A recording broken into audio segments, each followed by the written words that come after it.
श्री राम राम जय राम राम जय राम राम जय राम। श्री राम राम जय राम राम जय राम राम जय राम। जय राम राम जय राम राम जय राम राम जय राम। जय राम राम जय राम राम जय राम राम जय राम। श्री राम राम जय राम राम जय राम राम जय राम। श्री राम राम जय राम राम श्री राम राम जय राम। जय राम राम जय राम राम जय राम राम जय राम। श्री राम राम जय राम राम जय राम राम जय राम। शिव नाम राम जय राम राम जय राम राम जय राम।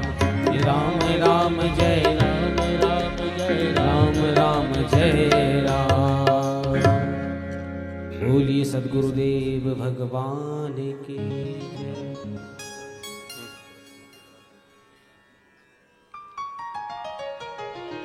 योऽन्तः प्रविश्य मम वाच मिमां प्रसुप्तां सञ्जीवयत्यखिलशक्तिधरस्वधाम्नाम् अन्यांश्च हस्तचरण श्रवणत्वगादि प्राणान्नमो भगवते पुरुषाय तुभ्यम्। कस्तूरीतिलकं ललाटपटले वक्षस्थले कौस्तुभम् नासाग्रे वरमौक्तिकं करतले वेणुं करे कंकणम्। सर्वांगे हरिचन्दनं सुललितं कंठे च मुक्तावली। गोपस्त्री परिवेष्टितो विजयते गोपालचूडामणिं।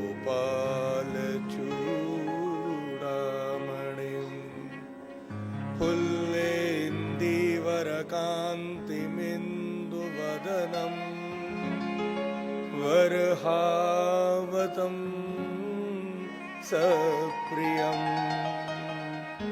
श्रीवत्साङ्कमुदारकौस्तुभधरं पीताम्बरं सुन्दरं। गोपीनां नयनोत्पलार्चिततनुं गोगोपसङ्घाव्रतं गोविन्दं कलवेणुवादनपरं दिव्याङ्गभूषं भजे। जय जय श्री राधे, हर हर महादेव। आज अंजनी गर्भसुम्भूतं कुमार ब्रह्मचारिणम, एक ऐसे भक्ति योग के परम शिरोमणि आंजनेय जी का आज जन्म दिवस है। सभी को बधाई। और आज कथा प्रारंभ करने के प्रारंभ में मैं आज इस उज्जैन और इंदौर मालवांचल के राजा और रानी स्वरूप में हमारे बीच में आदरणीय डॉक्टर महेंद्र सिंह सोनगिरा जी ठाकुर साहब उपस्थित हैं और अहिल्या देवी के अंश अवतार रूप डॉक्टर माला सिंह ठाकुर दोनों का परिचय मैं कराना चाहता हूं। महाराज आए, विराजे। यह आवश्यक है कि जब हम मालवांचल मालव भूमि में आए हैं तो वहां के जो सक्रिय समाज सेवी हैं, यदि वो हमसे न जुड़े, हम सब लोग यहाँ पर, यदि वो यहाँ पर आ गए तो इसका मतलब है कि उज्जैन के महाकाल ने हम लोग सभी को अपना आशीर्वाद दिया है। ये लक्षण है।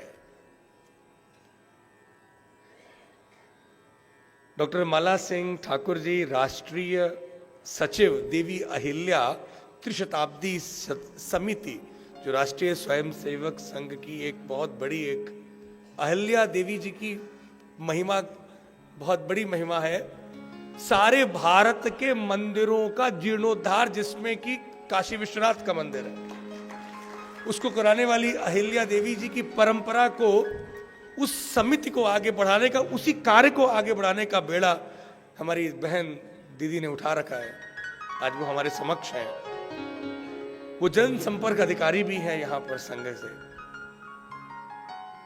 और डॉक्टर महेंद्र ठाकुर साहब का परिचय तो बहुत आसान नहीं है, बड़ा गूढ़ व्यक्तित्व है। तुला शनि के व्यक्ति है साहब, वो उच्च शनि के व्यक्ति हैं। जी टीवी, स्टार टीवी, सभी सेंट्रल दिल्ली के टेलीविजन्स में मास कम्युनिकेशन के व्यक्ति होकर के इन्होंने अपनी सेवा करके बाद में मालवांचल और मध्य प्रदेश में सेवा करने के लिए एमपी न्यूज चैनल के चीफ एडिटर और उसके सूत्रधार हैं, कर्णधार हैं। उनको हम प्रणाम करते हैं। और आज हमारे बीच में वैद्य शिरोमणि राम तीर्थ शर्मा जी महाराज हमारे बीच में उपस्थित है। महाराज की क्या बताएं, ये गोवर्धन से ही हमारे वृंदावन के ही हैं और हैं तो ये वैद्य, पर हम लोग इनसे बात करें तो ब्रजभाषा में ही बात करें। गोवर्धन से इनको बड़ो संबंध है साहब। और इनके संग में इनकी वानर सेना काफी आयुर्वेदिक, और जो यहाँ के अलग अलग जगह के जो वैद्य, वानर सेना बोलूंगा मैं तो उन्हें, आज तो ठाकुर जी को जन्म है, हनुमान जी को, सब आए हुए हैं। मैं छुपा के रखा था, किसी को बताऊं ना कि हम लोग यहाँ उपस्थित है, लेकिन खबर लग गई महाराज जी को कल रात को 11 बजे, तो सुबह ही सुबह महाराज जी का फोन आ गया। और डॉक्टर साहब यहाँ के आयुर्वेदिक मेडिकल कॉलेज में HOD ऑफ सिद्धांत संहिता के हेड ऑफ डिपार्टमेंट है, जहाँ पर लिटरेरी रिसर्च जो आयुर्वेद में पुराने ग्रंथों में आज के परिवेश में कैसे वो उपयोगी सिद्ध करे जाए, उसमें बहुत अच्छा कार्य है। बड़ा संघर्ष है भारतीय विज्ञानों को आज के परिवेश में लाना। ऐसे शिरोमणि लोग जो अपनी श्रम दान बड़े साइलेंट होके कर रहे हैं, उनमें एक है महाराज। मैं जानता हूं कि अभी इस कथा को हम प्रारंभ करेंगे, लेकिन मुझे पता है कि ठाकुर साहब को और दीदी को जाना है जयपुर और उनके काफ़ी सामाजिक कार्य हैं। तो मैं आप लोगों को, बच्चे भी बाल गोपाल हैं, तो मैं आप लोगों को मुक्ति दूंगा। आप लोग जाओ, हम लोग, आप बस आ गए। और मैं तो ये कह रहा हूं कि आपकी उपस्थिति ही हमारे लिए ये लक्षण शास्त्र है। और ये भी एक विशेष परिचय है जिसको हमने कभी सोचा नहीं था। आप पधारे हैं और आगे आने वाले समय में इस मालवांचल का आप नेतृत्व करेंगे, ये कर रहे हैं और आगे और बड़ा करेंगे, ऐसा हमें पूर्ण। ठाकुर जी महाकाल आप पर कृपा करें।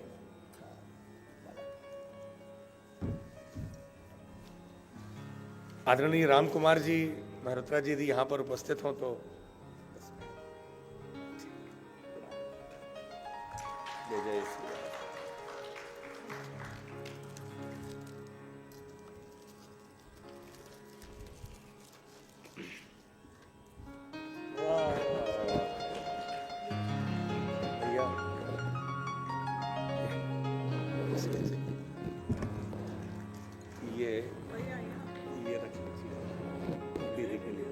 शिवा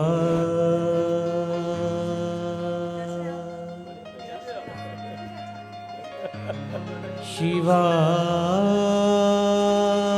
दीदी का कार्य बहुत अद्भुत है। आप सब लोगों को विश्व हिंदू परिषद का कार्य भी संभाल रही है दीदी, और हमारे महाराज जी सभी लोग एक ही रूप में उज्जैन में बड़े बड़े कार्य कर रहे हैं। आपका साधुवाद।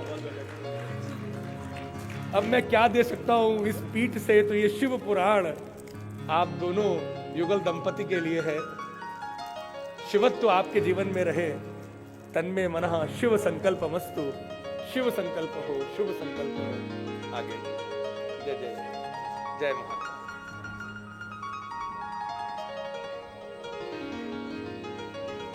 हाँ पहना दीजिए। अच्छा दे दीजिए, हाथ में दे दीजिए।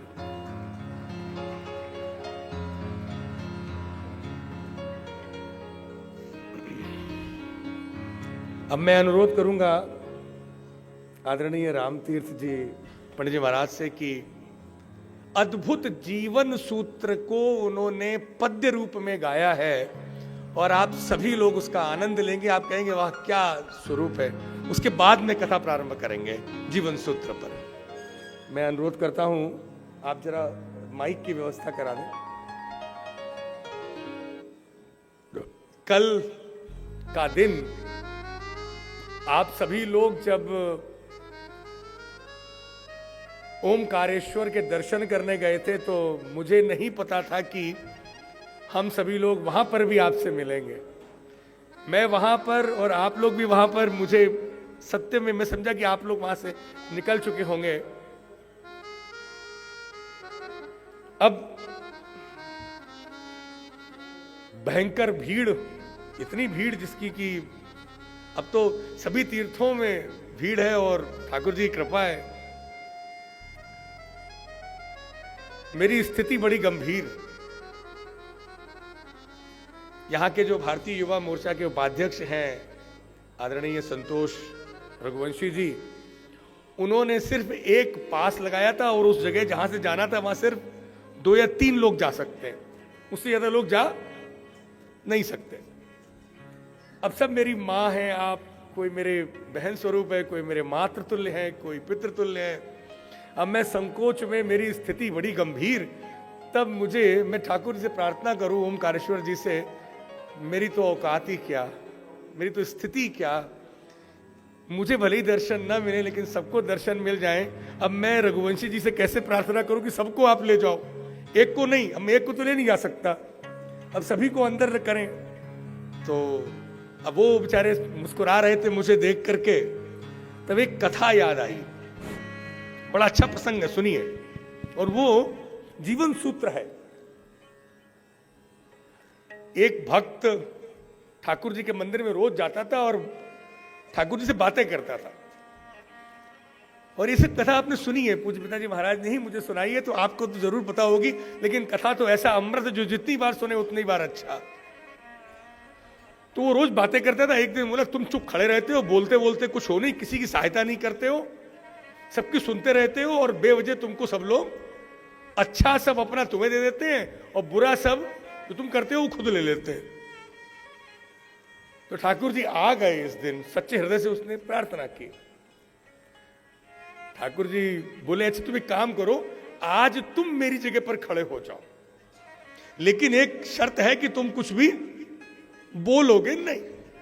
बोले ठीक महाराज, हम खड़े हो जाएंगे। मुझे पता है, आपको ये पता है, पर और आनंद लेंगे इसको दोबारा आज। अब खड़े हो गए वो। सब लोग आ रहे थे, अपने अपने कष्ट सुना रहे थे महाराज, सब सुन रहे थे। इन्हें शुरू शुरू में तो बड़ा आनंद आया, बोले वाह वाह क्या बात है, ये तो बड़ा अच्छा काम है ठाकुर जी का। तो वो सबकी सुनते हैं। अच्छा, गॉसिप सुनने में बड़ा मजा आता भी है, कुछ करना नहीं, बस सुनते रहना। बोले ठीक।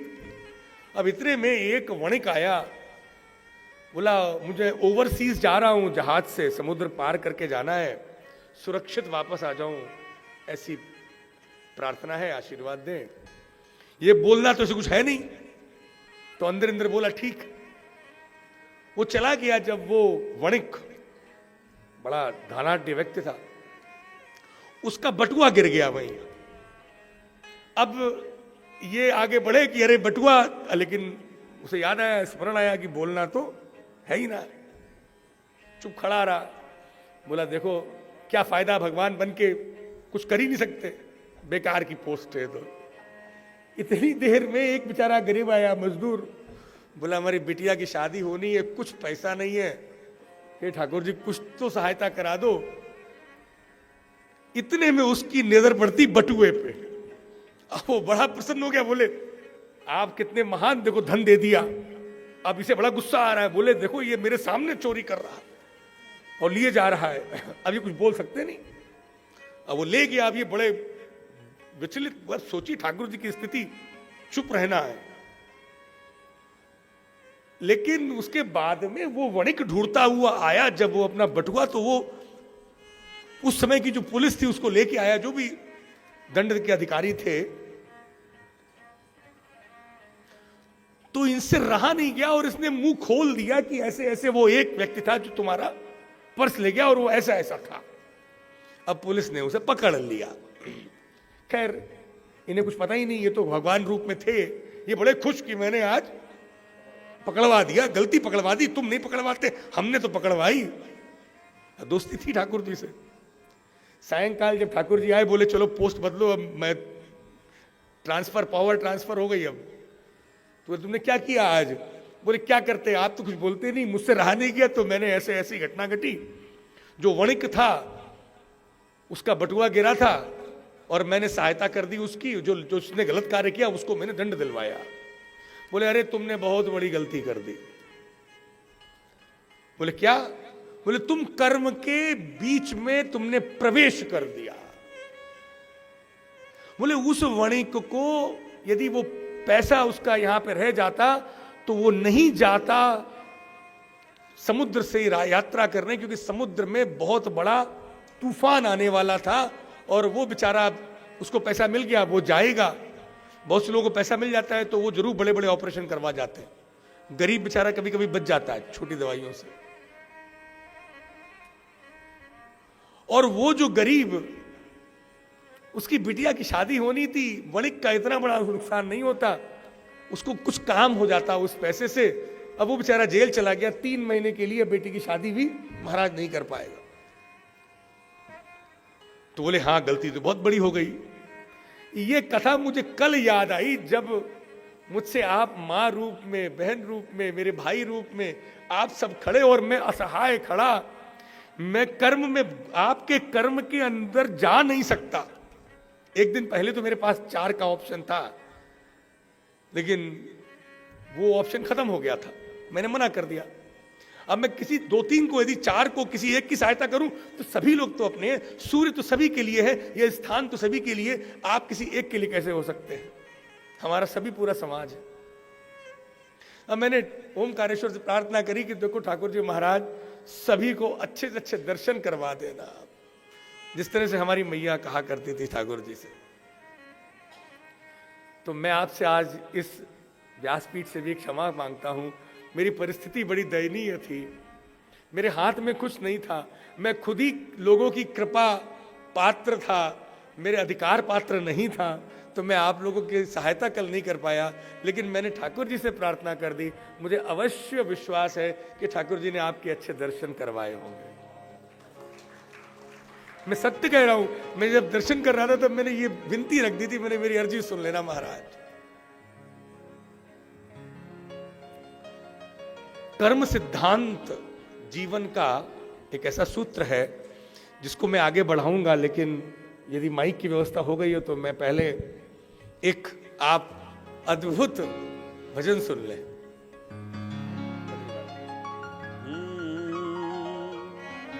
सभी सुखी हों, सभी निरामय, हम सेवा संकल्प न भूलें। स्वास्थ्य साधना के हम साधक, शील विनय व्यवहार न भूलें। सभी सुखी हों, सभी निरामय,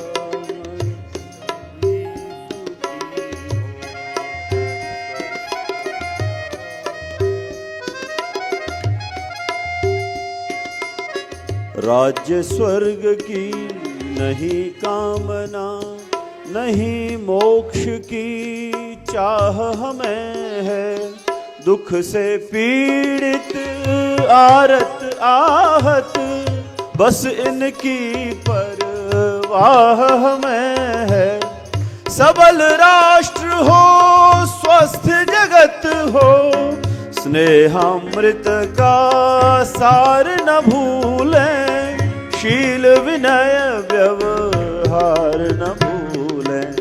सभी सुखी हों, सभी निरामय, हम सेवा संकल्प न भूलें।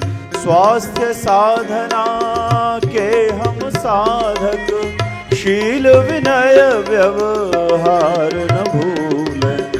सभी सुखी हों, सभी निरामय, करुणा दया मैत्री शुचिता, हृदय प्यार झंकार भरा हो। कार्य कुशलता ज्ञान विशदता, पुलकित मन में नेह भरा हो। सृजन शक्ति सद भाव समन्वित, वसुधा का श्रृंगार न भूलें। शील विनय व्यवहार न भूलें। सभी सुखी हों, सभी निरामय, सभी सुखी हों, सभी निरामय। आधि व्याधि का घर जो यह तन, बने ईश का विग्रह सुंदर। भरे कल्पना भाव अनगिनत, लक्ष्य प्राप्ति का साधन सत्वर। कीर्ति कौमुदी की गरिमा में, सेवा श्रम उपकार न भूलें। शील विनय व्यवहार न भूलें। सभी सुखी हों, सभी निरामय, हम सेवा संकल्प न भूलें। स्वास्थ्य साधना के हम साधक, शील विनय व्यवहार न भूलें। सभी सुखी हों, सभी निरामय, सभी सुखी हों, सभी निरामय। बोले राधा रानी की जय। बोले वृंदावन बिहारी लाल। रामतीर्थ शर्मा जी को हम सभी फर्रुखाबाद और अपने मंडल की तरफ से बहुत बहुत धन्यवाद। जीवन सूत्र के 3 भाग हैं। पहला भाग आध्यात्मिक, दूसरा मानसिक और तीसरा शारीरिक। तो मैं ये विचार है मेरे मन में कि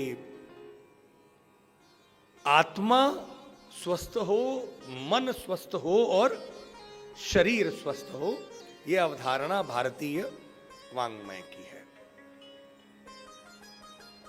अब अध्यात्म स्वास्थ्य आरोग्य, आत्मा का आरोग्य, इस पर आज जब हम उज्जैन महाकाल की नगरी में है तो भागवत के एक प्रसंग से करेंगे और ये जीवन का सूत्र हमारे लिए बहुत काम का होगा। आत्मा कर्म को लेकर के आई है। आत्मा शुद्ध है लेकिन उसके पास में अपना कर्म का मेमोरी डेटा है। अब वो है महान जो इस डेटा के प्रभाव से बाहर आ जाए। भागवत के 6 स्कंद के 17वें अध्याय में चित्रकेतु की कथा आती है और इसका शिव की कथा से, पार्वती जी से बड़ा संबंध है। शिव और पार्वती जी का एक विशेष प्रेम स्वरूप है। उसको देख करके चित्रकेतु के द्वारा करी गई टिप्पणी बहुत महंगी पड़ी।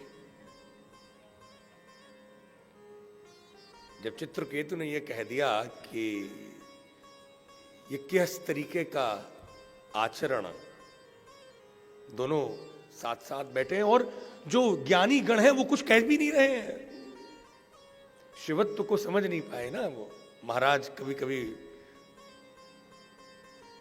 अहंकार, जन्म जन्मांतर क्या कौन क्या है हमें कुछ पता नहीं।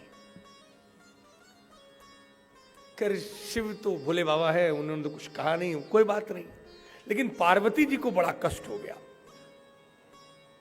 और पार्वती जी को कष्ट इतना हुआ कि पार्वती जी उस अपने अपमान को तो झेल सकती हैं, अपर्णा जिन जो पर्ण की तरीके से सूखे पत्ते की तरह हो गई हूं, ऐसी तपस्या करके जिन्होंने शिव को प्राप्त किया हो और उनके लिए कोई कुछ कह दे और अपर्णा शांत बैठे रहे, ये संभव नहीं है। उन्होंने शाप दिया। जो वृत्तासुर की जो कथा है आप सब जानते हैं, आप सब इतने वर्षों से पूज्य पिताजी महाराज की कथाओं के साथ में जुड़े हुए हैं। आप देखिए कि ये जब ये बात घटना घटती है तो शिव जी के द्वारा, शंकर जी के द्वारा पार्वती जी से चित्रकेतु के लिए कुछ शब्द कहे गए हैं। चित्रकेतु आता है और वो पार्वती जी से बड़े, उन्हें एहसास हो गया कि मुझसे अपराध हुआ। देखिए, अपराध का बोध होना बहुत आवश्यक है। उसके बाद में जो क्षमा कर दे वो देवत्व, और उसके बाद में भी जो अहम रखे वो अशिवत्व। शिवत्व में क्षमा है। तो जब पार्वती जी से क्षमा मांगी तो पार्वती जी ने क्षमा तो कर दिया, लेकिन ये पार्वती जी आगे जा रही थी कि जो शाप है उसको वापस लिया जाए। बोले नहीं, मुझे दंड का, मैं अधिकारी हूं और मैं दंड का सामना करूंगा, लेकिन आपके हृदय में जो कष्ट हुआ इससे मुझे बहुत कष्ट है। बस आपके हृदय का कष्ट किसी तरह कम हो जाए। हम लोग जनरली जाते हैं कि कहते हैं कि सामने वाले व्यक्ति से क्षमा इसलिए मांगते हैं कि हमें दंड ना दे दें, हमारे बारे में कुछ बुरा ना बोलें, हमको अच्छा करते रहें। पर उद्देश्य ये होना चाहिए कि सामने वाले के यदि हृदय में कुछ कष्ट हो गया है तो आप क्षमा दें। जो होना है वो तो होगा। देखिए, वाक स्खलन, वाक दोष बहुत खतरनाक है और इससे हम सभी लोग ग्रसित होते हैं, और यदि हुआ है तो उसको सामना करना चाहिए। जो है तो है। ये वृत्रासुर का चरित्र था। चित्रकेतु बाद में जब आए तो जो युद्ध हुआ वो का सारी घटना है। लेकिन उस समय पर जब चित्रकेतु चले गए तो उस समय पर शिव जी ने पार्वती जी से एक बड़ी अच्छी बात कही। नई तद विस्मापनम तात यत्रैषां महतां प्रभो योगेश्वराणां योगेशो मन्यूनां चापि मुह्यति। इसमें कोई विस्मापन की बात नहीं है, आश्चर्य की बात नहीं है कि देखिए, जो वैष्णव है, जो ठाकुर जी का भक्त है, उसको यदि कोई न्यूनता भी हो जाए तो वो घबराता नहीं है, उसके मन में कोई भी विचलन नहीं होता। क्योंकि चित्रकेतु जी ठाकुर जी के भक्त हैं। देखिए, इनके अंदर कितनी शांति रही, एहसास किया। ये जीवन सूत्र जब मुझे मिला तो मेरे अंदर भी यह भाव आया कि कभी कभी हम बहुत, आत्मविश्वास और अहंकार अलग अलग है। कभी कभी आत्मविश्वास में, कभी कभी धर्म मार्ग में भी अपराध हो जाते हैं। तो जीवन सूत्र यह कहता है कि यदि हमसे कोई अपराध हो जाए तो सामने वाला हमारा बुरा ना करे, इस कारण से क्षमा ना मांगे, क्षमा इसलिए मांगे कि उसके अंदर जो कष्ट है वो कम हो जाए। ये बहुत भाव बड़ा प्रमुख है।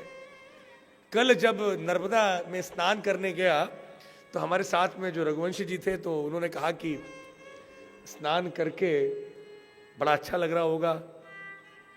तो मैंने कहा स्नान करके अच्छा नहीं, इतनी गर्मी, 42 डिग्री टेम्परेचर, और नर्मदा का जल बिल्कुल ठंडा, आइस वाटर जिसे बोले आप।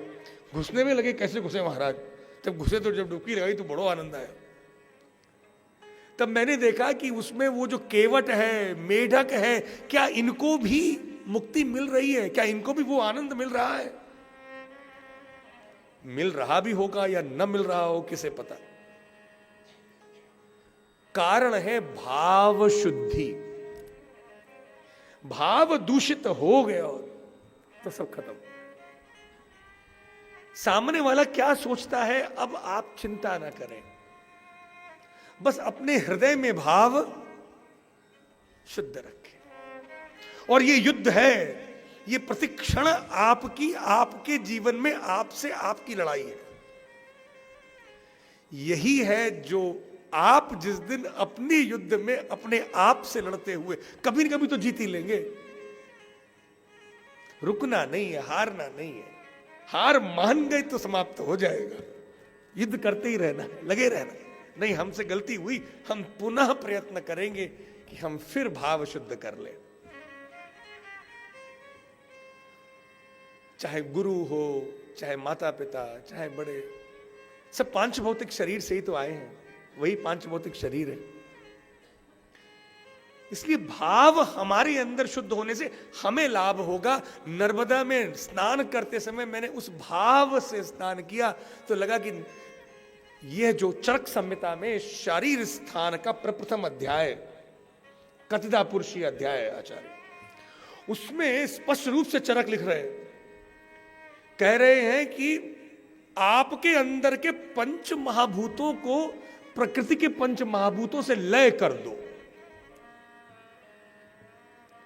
तृतीय में भी वर्णन आया है, ध्यान बताया है। आज जिस ध्यान पे मैं चर्चा करूंगा, आपकी पृथ्वी बाहर की पृथ्वी एक हो जाए, आपका जल बाहर का जल एक हो जाए, आपकी अग्नि बाहर की अग्नि एक हो जाए, आपकी वायु प्राण बाहर की वायु से जुड़ जाए, आपका आकाश, आपका सुशिर बाहर की आकाश से जुड़ जाए।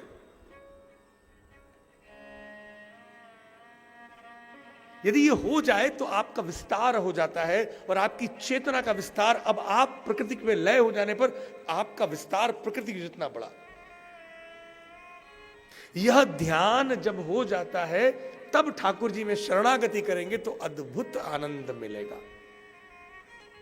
तो एक तरफ तो पंचभूत का बाहर के पंचभूतों में मिलन कर दें, अंत में तो होना ही होना है वही, उसके पहले ही जागृत अवस्था में ही कर देना मिलन, और फिर अपनी चेतना को ठाकुर जी की जगत चेतना स्वरूप में मिला लें।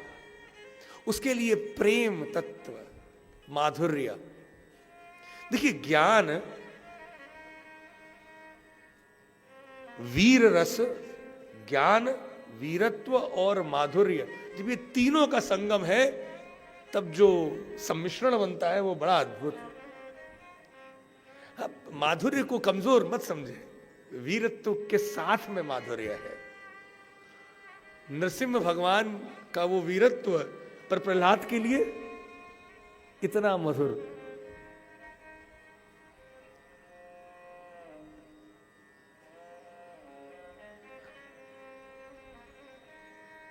कर्म सिद्धांत, तो चित्रकेतु ने अपने कर्म को रोका नहीं। जो बोया है वो हमको मिलेगा, तो रोकर के क्या फेस करना, बड़े आनंद में उसका सामना करना है। ये मैं हृदय से अब बात कह रहा हूं, इसमें कोई शास्त्र में कहीं बात ही नहीं है, ये इंप्लीमेंटेड बात है।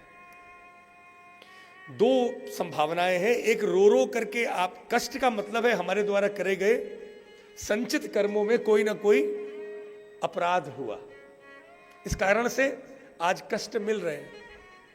अब रो रो करके उनको आप उनका सामना करें या बड़ी प्रसन्नता से, स्वीकृति से, बस अंतर यहीं पे आ जाता है। जब आप रो रो कर करते हैं तो अपनी समस्या को आप और बड़ा बना लेते हैं, और जब ये स्वीकार कर लेते हैं कि ये मेरे द्वारा करे गए कर्मों के कारण और मैं इसको स्वीकार करता हूं या करती हूं, अब स्वीकार करने के बाद में मन बड़ा शांत हो गया, अंदर की जो विकलता है वो समाप्त हो गई। अब ठाकुर जी में मन लगेगा, ध्यान कर सकेंगे। नहीं तो वो जो कष्ट की मुझे, मेरे साथ में ऐसा क्यों हुआ, मेरे साथ में तो ऐसा होना ही नहीं चाहिए, मैंने तो किसी का बुरा किया ही नहीं, मैं तो सभी का अच्छा करता रहा हूं, करती रही हूं, देखो फिर भी मेरे साथ में कितना अन्याय हो गया। कल मैं जब डोलारिया बाबा है ना, वहां पर जो नर्मदा की उधर ओमकारेश्वर के उस तरफ ओशो के साथ में जब वो बैठे थे तो उनके डोलरिया बाबा के आश्रम गया। बड़े जंगल में कहीं चारों तरफ लंगूर, बंदर और मोर इत्यादि और सूखे पत्ते।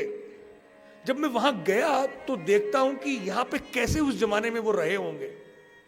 डोलरिया बाबा के बारे में ये कहते हैं कि रात में वो 6 बजे के बाद में सबको भेज देते थे, उनके शरीर के अंग अलग अलग हो जाते थे। ये बात ओमकारेश्वर के क्षेत्र में जन जन को, वहां के जो ग्रामीण इलाका है उस जंगल के पास का उनको पता है, और सुबह ये सब जुड़ जाते थे। ओशो से मिलने के लिए गए, सब लोग ले गए थे, बोले चलो वहां पे, तो ये चुपचाप कोने में बैठे थे। जब सब कुछ हुआ तो ओशो ने वहां पे खड़ा होकर बोला, आप विश्वानंद है ना? बोले, साथ में जो व्यक्ति थे वो बोले कि ये कैसे कह रहे हो? बोले, विश्व का आनंद आपके पास में है। और यही लाइन वो थोड़ी देर पहले ओशो के लिए कह रहे थे कि आप विश्वानंद हैं, बगल वाले व्यक्ति से। दोनों में एक ही शब्द चल रहे हैं। और जो व्यक्ति जो तमिलनाडु के, नहीं क्षमा करें, तेलुगु चंद्रमौली बाबा वहां पर जो मिले महाराज, उनका 4000 करोड़ का व्यापार, सब धन खत्म कर दिया डोलरिया बाबा ने। वहां के गांव गांव के लोगों को एरोप्लेन में बिठा के ले जाते थे। वो नर्मदा के बांध के पास में ही है, वहां पे जंगल के अंदर, बड़े भयंकर जंगल में, ना बिजली ना कुछ। आज भी भारत में ऐसे संतों का आगमन हो रहा है। अभी तो हुआ है, 2012 में उन्होंने शरीर त्यागा, यहां पे आत्मा चली गई। कर्म से कोई बचा नहीं है। आयुर्वेद में एक बहुत अच्छा एक श्लोक आता है, मैं बताना चाहूंगा। यथा शास्त्रम तु निर्णीत, योग रत्नाकर में कहा है महाराज, यथा शास्त्रम तु निर्णीत तथा वैद्यस्य चिकित्सितः तथा व्याध्यस्तु चिकित्सितः। जैसा शास्त्र में लिखा है, शास्त्र को प्रमाण माना गया है हमारे यहां। ये ऋषि लोग जो लिख गए हैं वो ऐसे नहीं लिख गए, उन्होंने बड़ी मेहनत से इसको लिखा है। अपौरुषेय है शास्त्र। इस शास्त्र में जो लिखा है, यदि वैद्य उसके आधार पर औषधि देता है, आजकल दुर्भाग्य है हमारे यहां जो औषधि देने वाले शास्त्रोक्त वैद्यों की कमी हो रही है, पर अब समय परिवर्तन हो ऐसा प्रार्थना है, महाकाल करेंगे।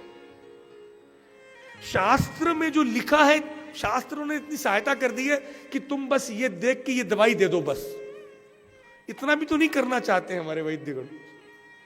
यथा शास्त्रम तो निर्णीत तथा व्याधिस्तु चिकित्सता, वैसी ही व्याधि की चिकित्सा करी। तथापि न शांतस्य, तब भी यदि ये व्याधि शांत नहीं हो रही है, सब व्याधि कर्मजो बुधा, तब इस व्याधि को कर्मज व्याधि का नाम दिया है। कर्मज व्याधि। बोले ये कर्मों के कारण आई व्याधि है, ये आपके खाने पीने से आने वाली बीमारी नहीं है। बैक्टीरिया, वायरस, फंगस, खाना पीना उससे नहीं आई। बोले कर्मों के कारण आई हुई व्याधि। बोले इसको ठीक तत् शांतिम मंगलम मंत्रम होम मणि औषधम, औषध ही मंत्र, मणि, मंगल इत्यादि के साथ में जब औषधि दी जाती है तब उसका उपाय होता है। दैव चिकित्सा, युक्ति चिकित्सा जो है ना, वो सबसे पहले युक्ति चिकित्सा हमारे हनुमान जी ने की थी। उन्होंने जुगत विभीषण जाना। जुगत ये शब्द है ना, जुगत ये हमारे आयुर्वेद में आता है। युक्ति, सारा का सारा आयुर्वेद युक्ति पर आधारित है। जुगत युक्ति से बना है, जुगाड़ वो तो बड़ा खराब कर दिया उस शब्द का। युक्ति का मतलब होता है कि जब आप नहीं जानते हैं, हर व्यक्ति अपने आप में एक नई समस्या है। ज्योतिष और आयुर्वेद जितने भी भारतीय मनुष्य को देखने वाले शास्त्र हैं, इसमें यह माना जाता है कि हर व्यक्ति अपने आप में एक अनोखा स्वरूप है, रिपीटिशन नहीं है। और बात सही है, आपका थंब सबका अलग है, प्यूपिल सबका अलग है, इसलिए बहुत कस्टमाइज्ड अप्रोच है, टेलर्ड अप्रोच है, यूनिक अप्रोच है। हर व्यक्ति की औषधि अलग अलग होगी, हर व्यक्ति की चिकित्सा अलग अलग होगी। अब इसके लिए बहुत बुद्धि चाहिए, आसान का। उन्होंने लिखा है कि वो आयुर्वेद लिखा ही उन्होंने मूर्खों के लिए। बोले ये बुद्धिमानों के लिए तो वो तो समझ जाएंगे अपने आप, मंद बुद्धियों के लिए मंद बुद्धि व्यवहाराय, चतुर्थ अध्याय में चरक संहिता में सूत्र स्थान में कहा। दोनों के लिए है। मंद बुद्धि वालों को तो ये व्यवहार कर लेंगे बेचारे, और जो बुद्धिमान है उसको सहायता मिल जाएगी आगे के लिए। शास्त्र इतना बढ़िया है।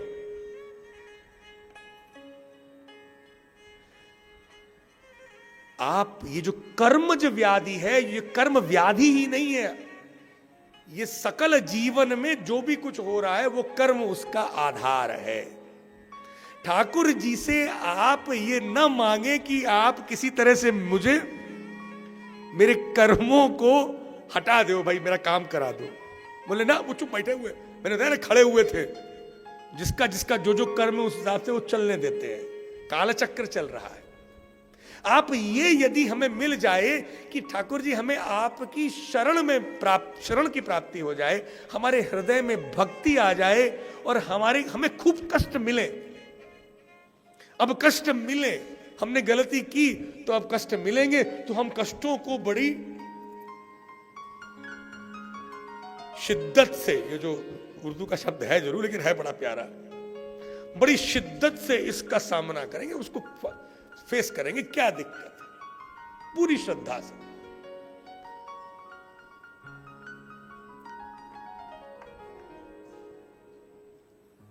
तो कर्म को जीतना है तो उसके लिए कर्म से भागना नहीं है, तैयार रहना है।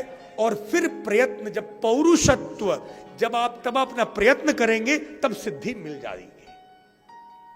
इसमें सबसे बड़ी औषधि है हनुमान चालीसा। मैं इसका उदाहरण आपको देना चाहता हूं। आज पता नहीं, आज वृंदा शायद अभी आने वाली है, हमारी सुपुत्री वृंदा ने, ये घटना मैं सत्य बता रहा हूं, इसलिए बता रहा हूं कि ये कभी कभी सत्य व्यासपीठ से कह देना चाहिए। शायद इससे बड़ा प्रमाण मेरे पास नहीं है हनुमान चालीसा का। बिटिया का ने बड़ी मेहनत करके national institute of fashion technology, NIFT, जितनी भी नेशनल इंस्टीट्यूट के एग्जाम होते हैं बड़े कठिन होते हैं, क्योंकि बहुत सारे लोग एग्जाम देते हैं, कुछ का होता है। अब बिटिया का एनआईएफटी में हो तो गया, लेकिन सीट कहीं बहुत दूर। अब कौन भेजेगा पटना, इम्फाल वगैरह। तुमने कहा देखो तुम्हारा यदि कहीं दूर होगा तो हम नहीं भेजेंगे, बिटिया को बहुत दूर नहीं भेजा जा सकता। अब वो बड़ी दुखी। हाँ, तुम्हारा यदि कहीं उत्तर भारतीय हमारे हिंदी क्षेत्र में हो जाता है, हमारी जहां आ जा सके तो हम तुम्हें जाने देंगे। नहीं तो मणिपाल में तुम्हारा एडमिशन NIFT में करवा देते। तुम्हारा मन है तुम आर्टिस्ट हो, करो।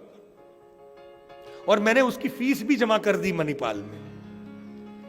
अब उसने बड़ा दुखी कि देखो मुझे नेशनल इंस्टीट्यूट में एडमिशन मिलता रह जा रहा है दूरी की वजह से। तो इनकी मैया ने, हमारी श्रीमती जी ने, कपिला गोस्वामिनी ने इनसे ये कहा कि एक काम कर लो, तुम हनुमान चालीसा करो 100, देखो मिल जाए तो मिल जाए। बोला क्या मम्मी वास्तव में ऐसा हो जाएगा? बोले तुम करके देख लो। इसने एक दिन नहीं 7 दिन प्रतिदिन 100 हनुमान चालीसा करी। 5-5 घंटे बैठ के इस बच्ची ने प्रतिदिन हनुमान चालीसा करी। और जिस दिन हनुमान चालीसा खत्म हुई 8वें दिन ईमेल आती है कि your admission has been allotted to Bhopal. अब मुझे अच्छी तरह पता है कि संभव नहीं। देखिए रिजर्वेशन बहुत है, सीट मिल पाना ही मुश्किल, वो भी अहमदाबाद, भोपाल, दिल्ली, बॉम्बे 4 में से तो बहुत ही मुश्किल है। और वो भी इम्फाल और पटना की लेवल की वो है, उसमें मिलने के चांस है। मेरिट है, अब मेरिट बेस काम है। मेरे भी रोंगटे खड़े हो गए, मैंने कहा ये कैसे हो गया। हर महीने शनिवार, हर महीने की पूर्णिमा को यदि आप हनुमान चालीसा का 100 बार पाठ करें। अच्छा मैं एक बात कहता हूं, जो शतवार पाठ कर कोई, क्या लिखा हुआ है? अब लोग समझते हैं शत का मतलब सत होएगा, नहीं भैया अवधि है ये, तुम्हारी फरकावादी हिंदी ना आई। शत का मतलब, सत का मतलब है वहां पे 100। जो शतबार पाठ कर कोई, छूट है बंध महासुख होए। अब 100 मिलीग्राम की डोज हो औषधि की डॉक्टर साहब, और 1 मिलीग्राम हम आपको दें और क्या फायदा हुआ? कुछ नहीं होगा, ऊंट के मुंह में जीरा कुछ नहीं होगा।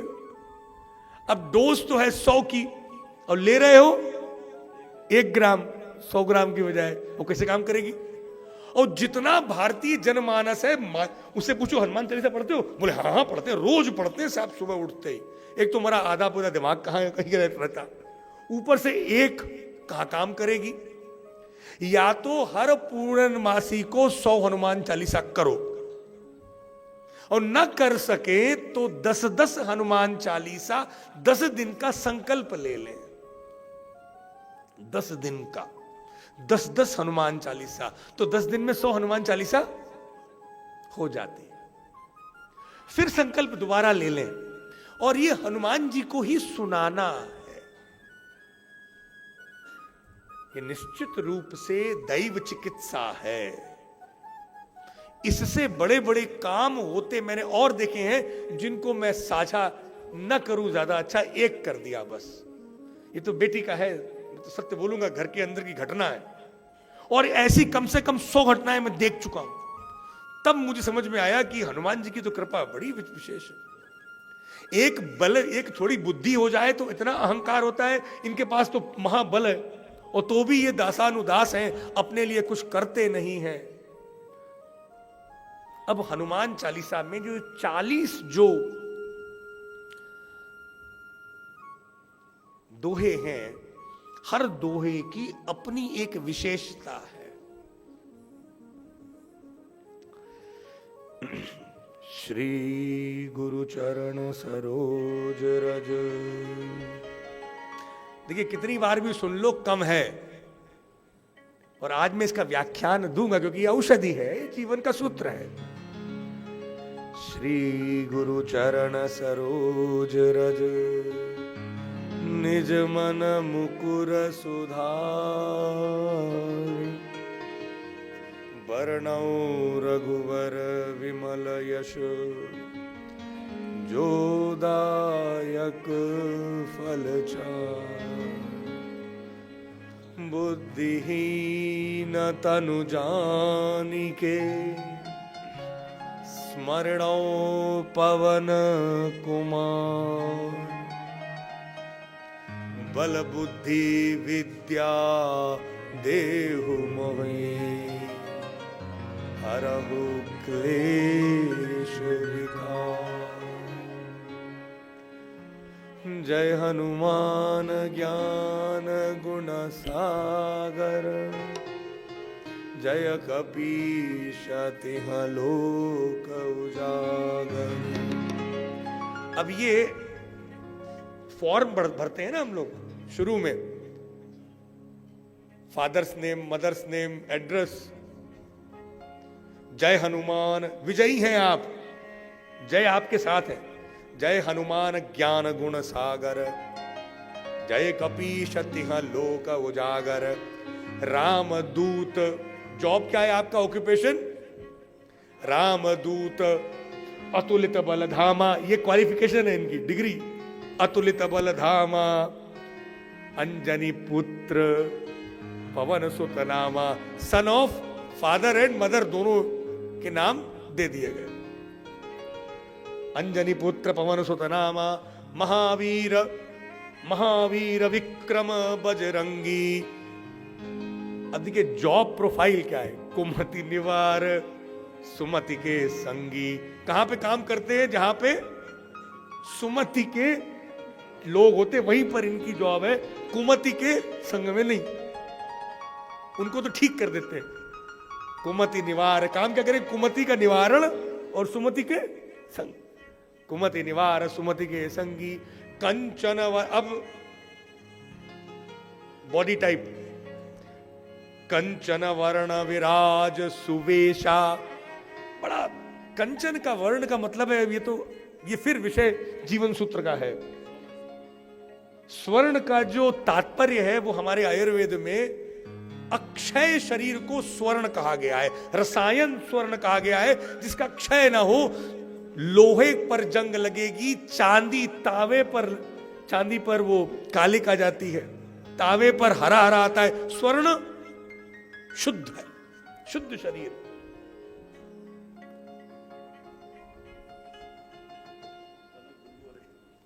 कनक स्वरूप है। स्वर्ण भस्म हमारे इसीलिए करी जाती है। कंचन वर्ण विराज सुवेशा। अच्छा, इनके जो ड्रेस है वो बड़ी सुवेश है। हनुमान जी सुवेश हैं, ये मत समझे कि कैसे भी कपड़े पहने रहते ना। उनका जो धारणी है, और तो जो हनुमान जी का भक्त है उसके वस्त्र बड़े सुवेश होने चाहिए। कंचन वर्ण विराज सुवेशा, कानन कुंडल किंचित केशा। बड़ा वेल ड्रेस्ड है। हाथ वज्र ध्वजा विराजय, कांधे मूंज जनेऊ साजय। शंकर स्वयं, ये अभी का जो एक वैल्यू एडिशन किया गया है श्री रामभद्राचार्य जी महाराज के द्वारा। शंकर स्वयं केसरी नंदना, तेज प्रताप महाजगवंदना। तेज प्रताप महाजगवंदना। विद्यावान गुणी अति चातुर। विद्या भी है, गुण भी है, और विट चतुरता भी है। विद्यावान गुणी अति चातुर, राम काज करिवे को आतुर। जो भी कोई कार्य है वो सब राम काज ही हमें भी करना है। हम वही करेंगे जो हमारे हनुमान जी करेंगे, उन्हीं का तो अनुसरण करना है। तो सारे कार्य जो भी हमारे हो जाए वो राम काज बन जाए। प्रभु चरित्र सुनिवे को रसिया, राम लखन सीता मन वसिया। उनके हृदय में सिर्फ सीता मन वसिया। अब 3 रूप उनके जो है वो तीनों रूप लंका में ही हो रहे हैं। देखिए, जब गए हैं, सुंदरकांड की बात है, सूक्ष्म रूप धरि सियहि दिखावा। शुरू में जब देखा, जब मुद्रिका डाली, तब उनका स्वरूप लो प्रोफाइल। विकट रूप धरि लंक जरावा, भीम रूप धरि असुर सहारे, रामचंद्र जी के काज सवारे। आप देखिए तीनों फॉर्म कहां है? एक ही जगह पे हो रही हैं। इस पर ध्यान देना है हमको। हनुमान चालीसा ऐसे नहीं पढ़नी है। सूक्ष्म रूप, विकट रूप और भीम रूप तीनों लंका में ही है। लाए संजीवन लखन जी आए, श्री रघुवीर हर्षि उर लाए। अब पहली सहायता तो देखो, लाए संजीवन लखन जी आए, श्री रघुवीर हर्षि उर लाए। रघुपति कीनी बहुत बड़ाई, तुम मम प्रिय भरत तहि सम भाई। किसके जैसे हैं आप? भरत जैसे। भरत का स्थान, लक्ष्मण जी की औषधि लेके आ रहे हैं, भरत का स्थान मिल रहा है। लंका जी का कार्य के बाद में सबसे बड़ा काम किया है दूसरा जो है लंका दहन के बाद में, वो है लक्ष्मण जी के लिए संजीवनी। फिर सुग्रीव और विभीषण की सहायता, आगे वही आ रहा है। सहस्र वदन तुमरो यश गावे। सहस्र वदन, वदन का मतलब होता है मुख। सहस्र वदन तुमरो यश गावे, अस कहीं श्रीपति कंठ लगावे। सनकादिक ब्रह्मादि मुनीसा, नारद सारद सहित अहिसा। अहिसा का मतलब है जो नागदेव हैं, शेषनाग। जितने भी सनकादिक ब्रह्मादि मुनीसा, नारद सारद सहित अहिसा, ये सभी आपके वंदन करते हैं। अब बहुत ये जरूरी है हमारे लिए जो जीवन सूत्र, यम कुबेर दिक्पाल जहां थे। देखिए यमराज से सबसे ज्यादा समस्या है, दूसरा कुबेर से बहुत बड़ी समस्या है। कुबेर की कृपा और यमराज की, यमदूतों के से दूरी, ये दोनों काम कौन करवा रहा है? वायरे हनुमान जी। अब आप पढ़ते तो रोज हो, लेकिन ये नहीं पता है कि इसमें सारा आपका बिजनेस प्रोफाइल छुपी है। यदि आपने इस बात पर ध्यान दिया तभी तो देंगे ना हनुमान जी। यम कुबेर दिक्पाल, दिक्पाल सारी दिशाओं में जो जो समस्या आने वाली है, बाधाएं, वो सब वहीं की वहीं वापस चली जाती है। दिक्पाल का प्रभाव, अष्ट दिक्पाल। यम कुबेर दिक्पाल जहां थे, कवि कोविद कहीं सके कहां थे। तुम उपकार, देखिए मैंने कहा ना सुग्रीव और विभीषण, इन पर बड़ी कृपा करिए। तुम उपकार सुग्रीव वहीं कीना, राम मिलाए राजपद दीना। कनेक्टर का काम किया है। आजकल हम लोग कनेक्शन नहीं बनवाते किसी का, अरे मिलवा देंगे तो हमारा नुकसान हो जाएगा, इनका फायदा हो जाएगा। मिलवाइए अच्छे लोगों को, अच्छों से खूब मिलवाइए। किसी का अच्छा हो रहा है तो उसमें साधक बनिए, क्या दिक्कत हो जाएगी महाराज? कमीशन चाहिए उसका क्या? सब सुग्रीव को कौन याद कर रहा है? किसे याद कर रहा है? मिलवाने वाले हनुमान जी। वाह वाह। राम मिलाए राजपद दीना, तुमरो मंत्र विभीषण माना। लंकेश्वर भय सब जग जाना।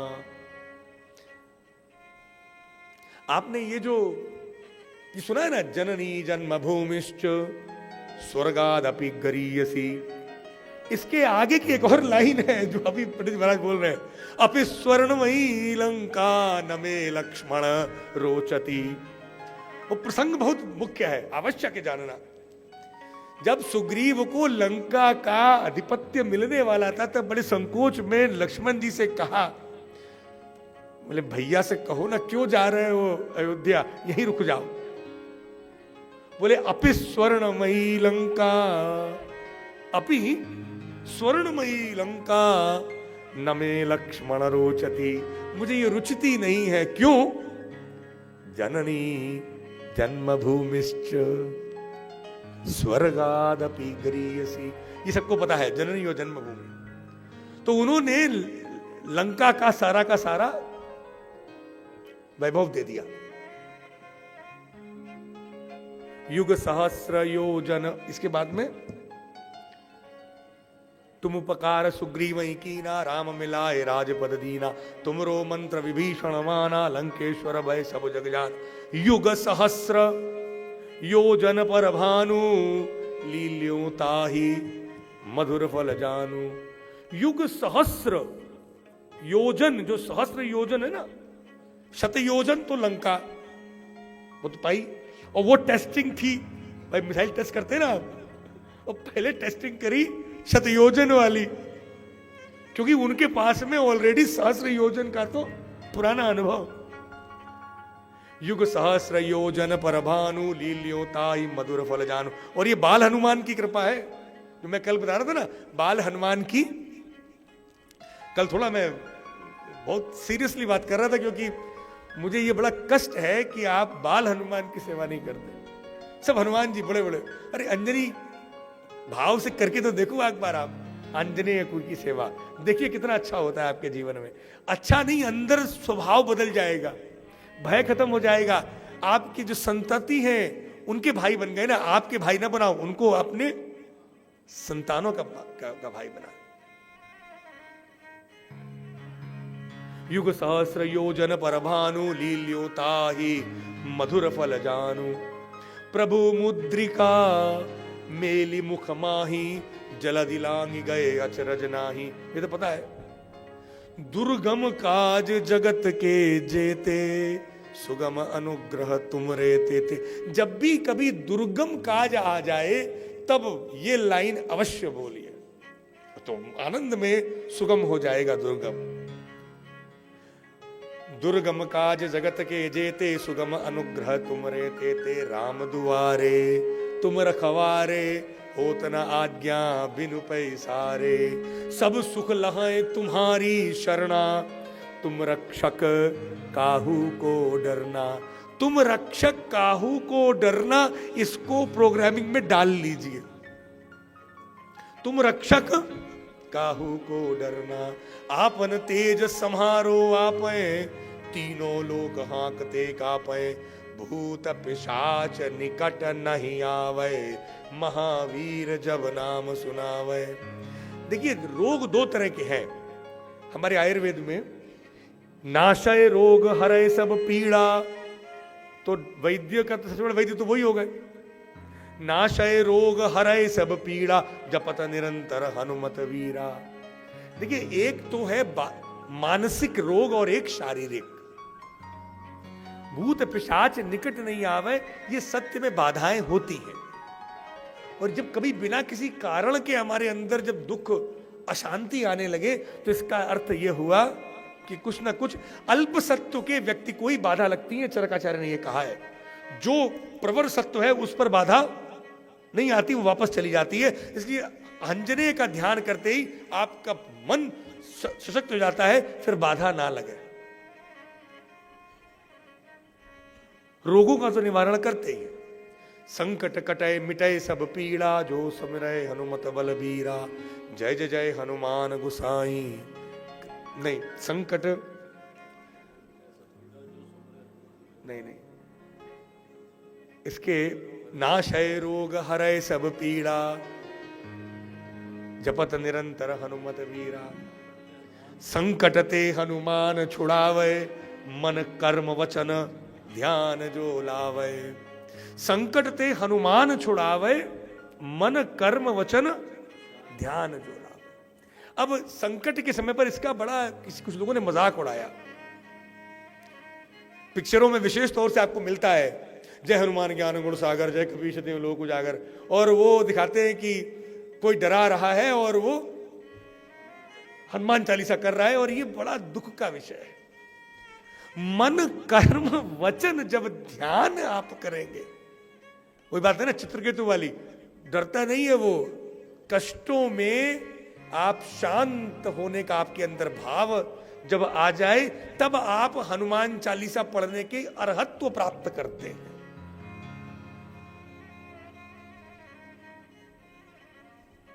मन कर्म वचन ध्यान जो लावे, सब पर राम तपस्वी राजा। तिनके काज सकल तुम साजा, और मनोरथ जो कोई लावे, सोई अमित जीवन फल पावे। चारों युग प्रताप तुम्हारा, है प्रसिद्ध जगत उजियारा। साधु संत के तुम रखवारे, असुर निकंदन राम दुलारे। अष्ट सिद्धि, अब ये समझने वाली बात है, अष्ट सिद्धि नव निधि के दाता। ये जानकी मां ने इनको ये वरदान दिया। तो यदि हमको ये प्राप्त करना है तो सीता मैया का स्मरण करके ये हनुमान जी से निवेदन करें। अष्ट सिद्धि नवनिधि के दाता, असबर दीन जानकी माता। राम रसायन तुमरे पासा। रसायन का मतलब होता है जो अजर कर दे, जो वृद्धावस्था ना आने दे। राम जो है वो एक छोटा सा ही शब्द है ना, ये पासवर्ड है महाराज, इसके अंदर बहुत बड़ा फाइल, बहुत बड़ी है। ये पूरी फाइल में जो रसायन है, ये इसका जो सत्व है वो प्राप्त होता है हनुमान जी की कृपा से। राम रसायन तुमरे पासा, सदा रहो रघुपति के दासा। तुमरे भजन राम को पावे, जन्म जन्म के दुख बिसरावे। अंत काल रघुबरपुर जाई, जहां जन्म हरि भक्त कहाई। रघुवरपुर, आपको बहुत सारे पुर मिल जाएंगे, कानपुर और कौन कौन से पुर हैं सारे, लेकिन रघुवरपुर नहीं है कहीं, वो तो हनुमान जी के पास ही है। और देवता चित्त न धरई, हनुमत से सर्व सुख करई। सब कुछ प्राप्त कर सकते हैं आप। संकट कटे मिटे सब पीड़ा, जो सुमिरे हनुमत बलवीरा। जय जय जय हनुमान गोसाई, कृपा करहु गुरुदेव की नाई। जो शतवार, तो यहाँ पे बनाई वही बात जो बताना चाहता हूँ। जो शतवार पाठ कर कोई, छुटहि बंध महासुख होई। ये जो आत्मा इस बंधन में फंसी है, आत्मा से पूछेंगे ना आप कितना कष्ट है इस शरीर में। मुक्त आत्मा और बंध आत्मा, ये दो आत्मा है ना। अंदर से वो जो कष्ट है, ऊपर से मुस्कुराहट और अंदर रो रहा है इंसान। द्वेष में, काम में, क्रोध में, मोह में, इच्छाओं में फंसा। संकट ते हनुमान छुड़ावे, मन कर्म वचन ध्यान जो लावे। सब पर राम तपस्वी राजा। जो शतवार पाठ कर कोई, छूटई बंद महासुख होई। जो यह पढ़े हनुमान चालीसा, होए सिद्ध साखी गौरी सा। तुलसीदास सदा हरिचेरा, की जय नाथ हृदय महडेरा। पवन तनय संकट हरण, मंगल मूर्ति रूप। राम लखन सीता सहित, हृदय बसहु सुरभू। पवन सुत हनुमान की जय, सियावर रामचंद्र की जय। देखिए, सुवेश, कुबेर की प्राप्ति, यमदूतों से दूरी, शतवार हनुमान चालीसा को पढ़ना, न हो सके तो महीने में एक बार पढ़िए, और न हो तो 10-10 तो करे। 30 मिनट लगेंगे आपको, 2.5 मिनट में एक्चुअली हो जाती है, पर थोड़ा आराम आराम करो। किस बात की भड़बड़। तो 3 मिनट में एक, 10 करने में 30 मिनट लगते हैं बस, और ऐसे कुछ नहीं। और 30 मिनट एक ही बार में बैठ के करना, दिया जला करके। आप देखिए उसका प्रभाव। अब आ जाता है शरीर सूत्र। मन और आत्मा का सूत्र पूर्ण हुआ। बहुत आवश्यक है, ये शरीर यदि स्वस्थ नहीं रहा तो कैसे काम करेंगे। बीमारियों का ठीक करना तो वैद्य का कार्य है, लेकिन बीमारियां न आए ये आचार्यों की जिम्मेदारी भारत में दी गई थी। ऋषि जब हिमालय पर रहते थे तो वो 2 तरह के थे, एक यायावर और एक शालीन। यायावर वो थे जो घूमते थे, तो जब वो आते थे नीचे तो देखते थे लोग इतने कष्टों में हैं, तब रचना करी है शास्त्र की। और उसमें एक दमनक नाम की एक औषधि है। आपको पता है चैत्र मास में इस समय पर दमनक एकादशी, अभी जो एकादशी निकली है ना, आज आप बैठे हो पूर्णिमा में बैठे हैं ना आप, द्वादशी, दमनक द्वादशी, आप सारे पंचांग उठा लें भारत के, उसमें लिखा हुआ है दमनक एकादशी, ये कामदा एकादशी के बाद दमनक द्वादशी।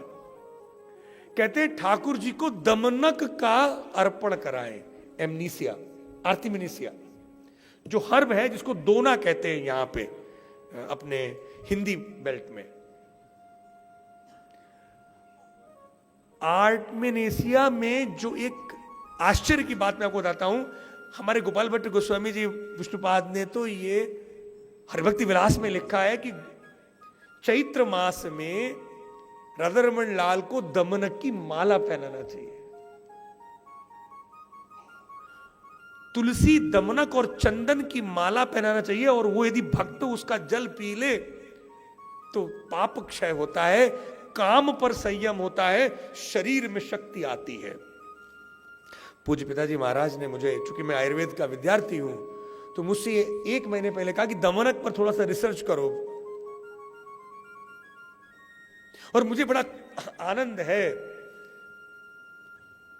अब 50 की उम्र में आकर के सीखने का।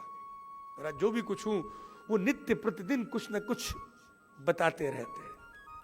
आज उनके द्वारा यदि ये ज्ञान न हो तो क्या है, मैं मुझ जैसा अयोग्य आपके सामने बोलने में कहां योग्य हो सकता हूं। इस परंपरा का निर्वाह तो हम सभी को करना ही है।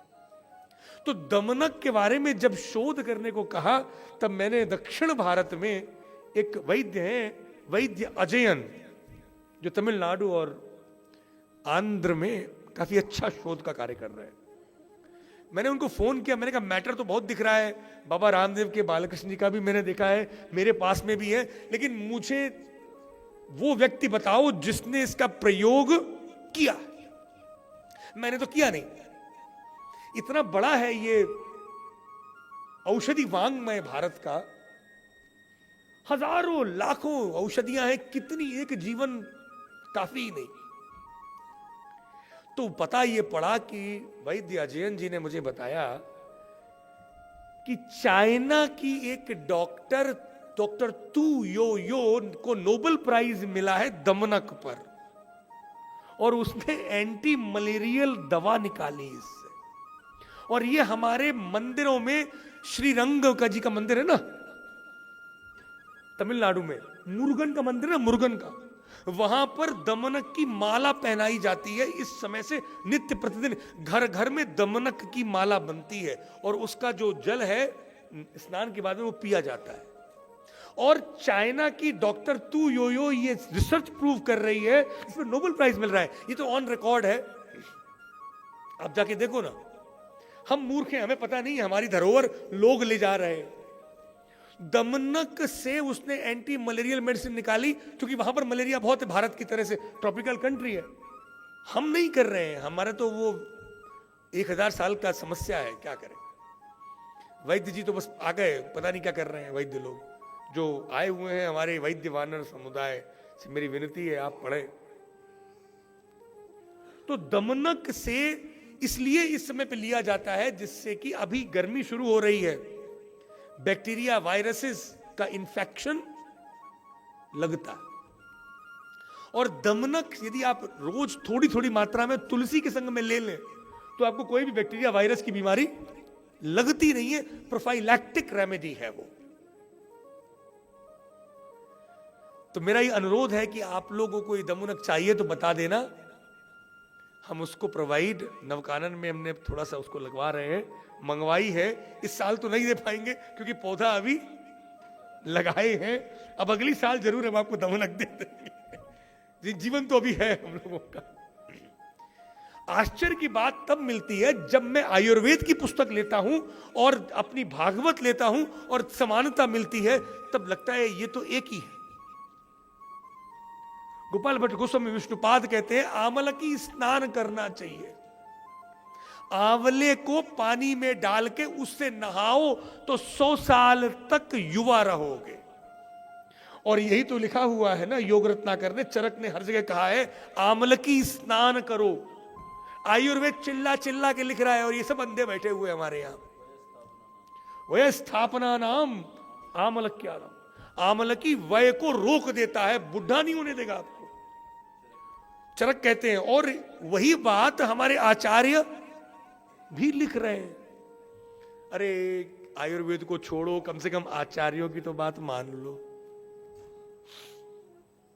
कुछ नहीं करना है आपको भाई बहुत आसानी से मिलता है आंवले का पाउडर। बाल्टी में पानी भरो, गर्म पानी, गर्मियां भले ही हो, उसमें 2 चम्मच आंवले का पानी डाल के उसे वही रख दो, ठंडा होने दो। जब 1 घंटे के बाद में गुनगुना हो जाए तब इसको अपने शरीर पर डाल ले, तो जो आपकी जो स्किन है उस पर इसका प्रभाव अवश्य पड़ेगा। मेरे पास इसका रिसर्च पेपर नहीं है कि आंवले की स्नान से अभी किसी ने रिसर्च करी है क्या, मुझे पता नहीं। अंदर तो लेने के बारे में वर्णन है कि वो अच्छा कार्य करता है। च्यवनप्राश में आंवला ही आंवला है, लेकिन आंवला की स्नान करना है यह तो आचार्यों ने भी लिखा है, आयुर्वेद ने भी लिखा। अभी गर्मियां आ रही हैं, लोगों की स्किन खराब होती है, अब तो जीन्स पहन के गर्मियों में घूमते हैं पता नहीं कैसे, वो सब पसीना मरता है नीचे। आजकल तो हमारे घर की, पहले तो पुरुष ही, अच्छा आदमी पैंट शर्ट पहनता है, स्त्रियां जो है वो पहने हैं धोती। अब तो उन्होंने कहा हम भी नहीं पहनेंगे। चलो तुम कैसे कह रहे हो, तुम, अब वो आदमी बोलता है, पति बोलता है भाई तुम साड़ी पहनो, बोले तुम पहन रहे हो धोती कुर्ता, पहले मुझे बताओ। बराबर है अब तो मामला। इतना अजीब लगता है कि लड़का पहन के घूम रहा है बड़ा स्टाइल में पैंट शर्ट, लड़की बनी हुई धोती, और वो घूंघट काल बैठी हुई, और दोनों बैठो ना एक संग। किसने मना किया? धोती कुर्ता में क्या बुराई है, पहनो पैंट शर्ट भी, ये भी पहनो। ये जो अभी जो कल्चर आ रही है, ये आपकी इंडियन डायस्पोरा के लिए ठीक नहीं है। देखिए विदेशों में कॉलर की शर्ट होती है, भारत में वो वाली कॉलर चलती है, वो जो बिना पट्टी वाली, वो चाइना में भी चलती है बिना, तो चाइनीज कॉलर ससुरे बोलते हैं, हम नहीं बोलेंगे इंडियन कॉलर। जब वहां पर इतनी ठंड है तो गला खराब हो जाता है, तो डबल पट्टा लगा करके वो बांधते हैं। अब टाई इसीलिए पहनते बंद करके, हमारे यहां तो बच्चों को गर्मियों में टाई पहन के स्कूल भेजते हैं। किस बात का कर रहे हो ये अपराध?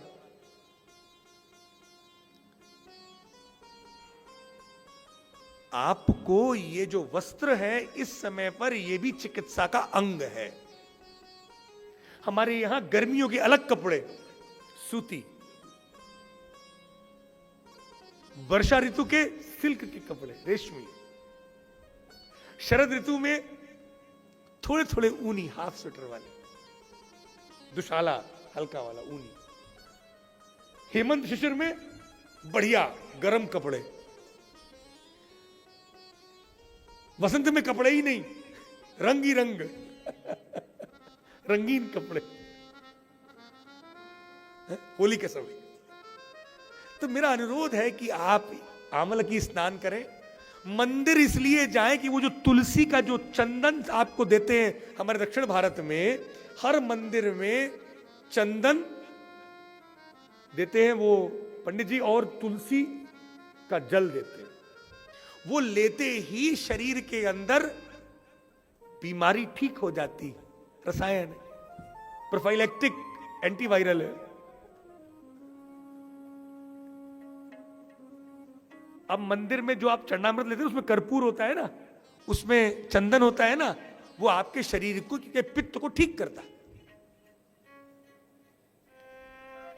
जीवन सूत्र का ये भाग भी पूरा हुआ।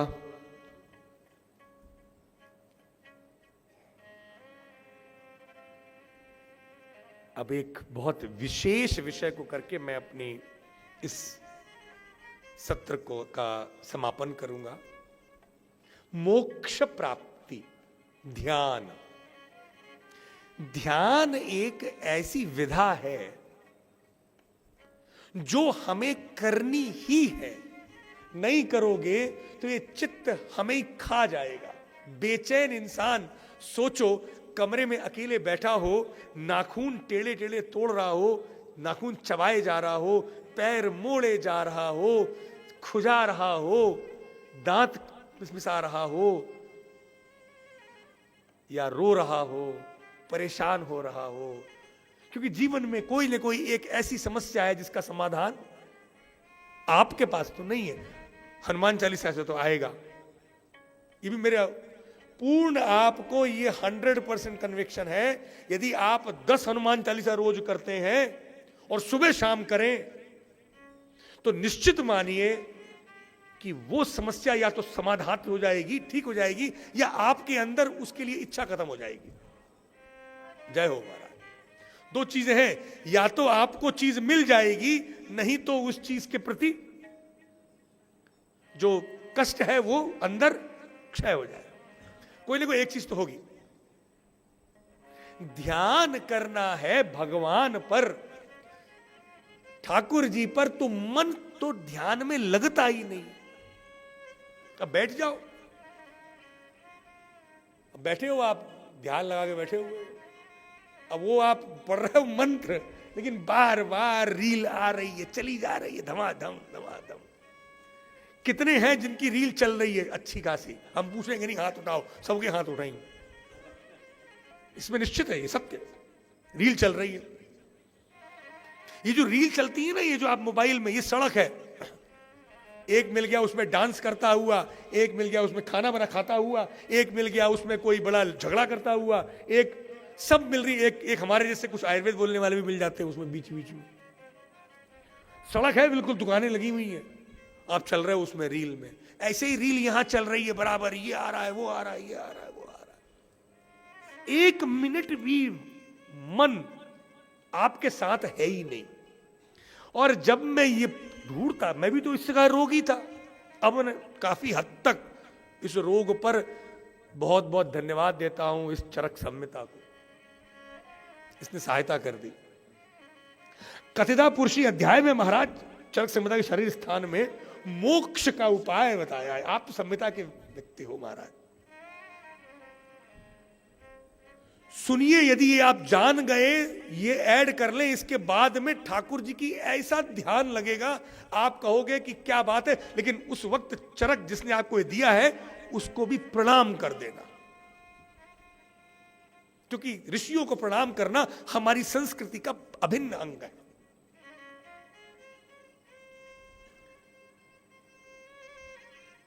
एक शब्द प्रयोग किया है, सुनना मेरी बात को, बस 5 ही मिनट में, पर ये शायद ये आपका जीवन बदल दे। आचार्य कह रहे हैं कि आत्मा परमात्मा में भेद क्या? क्या आत्मा और परमात्मा में भेद क्या? क्या मेरी आत्मा खराब है? नहीं। क्या मेरी आत्मा परमात्मा से अलग है? नहीं। फिर ये कष्ट में क्यों है, दुख में क्यों है? उपधा का जो वर्णन है, हर व्यक्ति कष्ट में है, हर वक्त कष्ट में है, प्राणांत कष्ट है। तो कुछ लोग तो क्या है, वो तो गोली लेके सो जाता है, कष्ट इतना हो गया कि ये पागल हो जाएगा, तो गोली खा ली, नशे में पड़ा है। कुछ लोग बार बार कॉफी पीते रहते हैं, बार बार चाय चाय चाय चाय। कुछ लोग जो है वो सारा दिल्ली इसी में खत्म हो गया। मैं तो दिल्ली से परेशान हूं। मेरे जो पेशेंट दिल्ली में, मैंने सेंटर खोला मयूर विहार में, 99% लोग मदिरा के आसक्त हो चुके। मतलब मैं यंगस्टर्स की बात कर रहा हूं जो मेरे पास आए, जो मेरा सर्वे है, हो सकता है बाकी ना हो। मैं तो परेशान हूं कि क्या हो क्या रहा है नशे में, क्योंकि उनको ये ऋषियों के शब्द पता नहीं पड़े, उसकी मजबूरी, पागल हो रहा है वो। और वो एक पागल दूसरे इस पे जाकर के और बड़ा पागल हो रहा है, और कमजोर हो रहा है। आचार्य कहते हैं, कितनी बड़ी बात है, समझ लो। देखो, भक्ति और ज्ञान दोनों का जब संयोग होगा ना, जानना तो बहुत जरूरी है, जानना तो हमारा अधिकार है ना। हम आए दुनिया में हैं तो जानने में क्या बुराई है? कथा इसीलिए तो है, हो सके तो कर लेना। कहते कि आत्मा अनादि है, परमात्मा अनादि है, अनंत है। ठाकुर जी के नाम है ओम अनंताय नमः। कल परसों याद है मैंने बताया था आपको, अनंत रूप का प्रातः ध्यान करना है। ठाकुर जी अनंत हैं, उनके जन्म में छाया नहीं है जब वो चलते हैं, क्योंकि वो जन्म अलग है, वो ये जन्म नहीं है।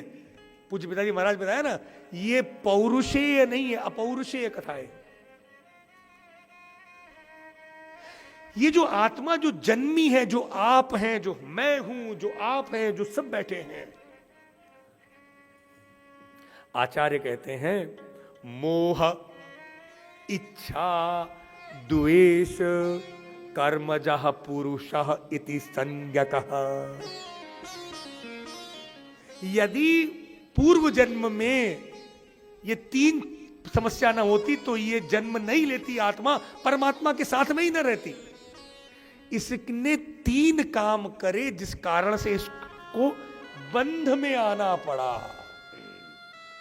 एक तो मोह हुआ। क्या हुआ? मोह हुआ। दूसरा इच्छाएं रही। अंतिम समय पर हाय रे मैं ये नहीं कर पाया। उस व्यक्ति का जिसने मेरा बुरा किया बदला नहीं ले पाया। मर रहा है, अभी भी लगा हुआ उसकी। हाय रे मेरे बच्चे, मोह, हाय रे मेरा प्रेम, हाय रे मेरा पैसा, हाय रे मेरा घर, मोह में फंसा है। अब जब चीजें आप आधी छोड़ के जाओगे तो पूरा करने के लिए ठाकुर जी तो भेजेंगे ना। क्यों ना भेजें भाई, भेजेंगे। पिक्चर अभी बाकी है, तुमने पूरी करी नहीं, और पूरी कर दी होती ना, अंतिम समय पर जीरो इच्छाएं। हमारे दादा साहब बाबा जी, यदि मैं मालवांचल की भाषा में बोलूं, दादा गुरु बोले यहां पे। हमारे दादा गुरु ओम श्री सुदामा जी गोस्वामी जी विष्णुपाद, मुझे अच्छी तरह से याद है, मंदिर में गमंडी कुचा का वो मंदिर, अंतिम समय मेरी अवस्था बहुत छोटी थी। बोले, कुछ पिताजी महाराज का नाम लिया, बोले बुलाओ उनको। बच्चों को पढ़ा रहे थे। बोले सोन पपड़ी लेके आ। बाहर हाथरस की दुकान, वो मिष्ठान। बोले सोन पपड़ी लेके आ, जल्दी जा तन्मय, जा छोरा जा। मेरा नाम राधा रमन था, राधा रमन कहते थे मुझे। राधा रमन जा, सोन पपड़ी ले आ। चेहरा स्वेलिंग मोटा हो रहा है। बोले मैं जा रहा हूं। इतने में एक वो बृहस्पति बांधते थे, इनका विवाह नहीं होता था, तो बृहस्पति बांध देते थे तो उसका विवाह हो जाता था। उसी समय पर एक कोई महिला आ गई, बोले महाराज जी बृहस्पति बांध दे, हमारी बिटिया ब्याह ना हुए रहो। मुझे बड़ा क्रोध आया कि ये तबीयत खराब हो रही है और ये आ रही है, और वो कह रहे हाँ आए जा आए जा आए जा। हमने कि बाबा जी क्या कह रहे हैं आप? मैं थोड़ा सा मंगल वृश्चिक लग्न का व्यक्ति हूं, तो एकदम प्रतिक्रियात्मक स्वभाव हुआ। मैंने कहा चले जाइए आप लोग। बोले ना ना ना, जाने मत, रोक दो।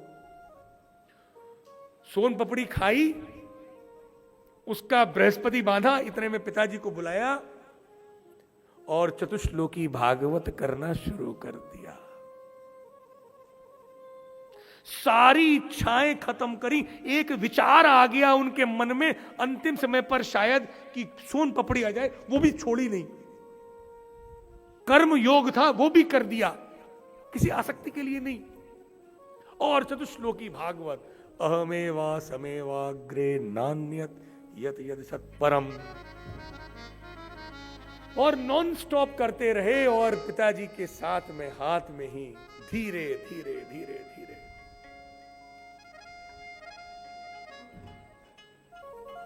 अमृतत्व के रूप में। न तो कोई इच्छा बची थी, न कोई मोह था, न कोई इच्छा थी, न कोई द्वेष। पर्चा पूरा कर दिया, एग्जाम पूरा कर दिया था उन्होंने। पर कितने हैं हम में जो इसकी तैयारी कर रहे हैं? इस पर विचार करें महाराज। क्या आप तैयारी कर रहे हैं इस चीज की? इसी के लिए तो ये कथा है। हम सब बड़े भाग्यशाली हैं जिनको ये सौभाग्य प्राप्त है, वरना लोग तो पता नहीं कहां कहां झगड़े में इस समय बैठ के बातें कर रहे होंगे, उसी मोह की, उसी इच्छा की, उसी द्वेष की, जिसकी वजह से बार बार आ रहे और जा रहे। तो हमारा आने का कारण है हमारा पेपर पूरा नहीं हुआ था, बचा था, आना पड़ा। अब आने के बाद में फिर बेसिक इंस्टिंक्ट, वो आत्मा उस मेमोरी को लेके आई है, अब मन को बोलती है तू वहां जा। वो बेचारा जिससे मोह है वो मन में डेटा पड़ा है, अब ये मन आत्मा के साथ में नहीं, कहां चला जाता है, जिस चीज से इस आत्मा को मोह था, अटैच था, जिस चीज से आत्मा अटैच, ये मन, मिस्टर मन जो आपका चीफ मैनेजर है, ये वहां चला गया, जिसमें इच्छा है वहां चला गया, द्वेष में चला गया, अब आप अकेले रह गए। यदि मन आपकी आत्मा के साथ में, मन आत्मा समाधाय, आचार्य लिखते हैं कि आत्मा और मन एक साथ में रखो। समाधि जानते हैं ना, समाधि सुना है ना हम लोगों ने। समाधि, जब मन आत्मा के साथ में हो जाए, इसे कहते हैं समाधि। हिंदी का एक शब्द है समाधान, हो गया भाई अब हमें, मतलब हमारा मन अब कहीं नहीं है, हमारे आत्मा के साथ में आ गया। पहले, सबसे पहले जब ध्यान करने बैठो तो सबसे पहले बोलो अपने आप से, जिससे भी मेरा मोह है अब कुछ नहीं, अभी तो रोक लो, कम से कम टेम्परेरली सही। आधे घंटे के लिए बोलते हो ना सब लोग, रोक करके मैं अभी मीटिंग में हूं, सब बैठ जाओ चुपचाप, वैसे रोक दो आधे घंटे के लिए सारे मोह, इच्छा और द्वेष को। शुरुआत में ऐसा कर लो। जब आप सारे अपनी मोह, इच्छा, द्वेष, डेटा को निकाल दोगे, तब आपका मन आपके साथ में आ जाएगा। बस यही मोक्ष है। जब आपकी आत्मा और आपका मन, आत्मा मन सम आधाय, आधाय माने आधाय, जगह, आधार, जब आत्मा और मन दोनों वहां पर आधाय हो जाएं, समाधाय हो जाएं, तब ठाकुर जी का ध्यान प्रारंभ करिए। अब जो मंत्र करेंगे उसमें सिद्धि प्राप्त होगी। अब आप जो ध्यान करेंगे वो प्राप्त होगा।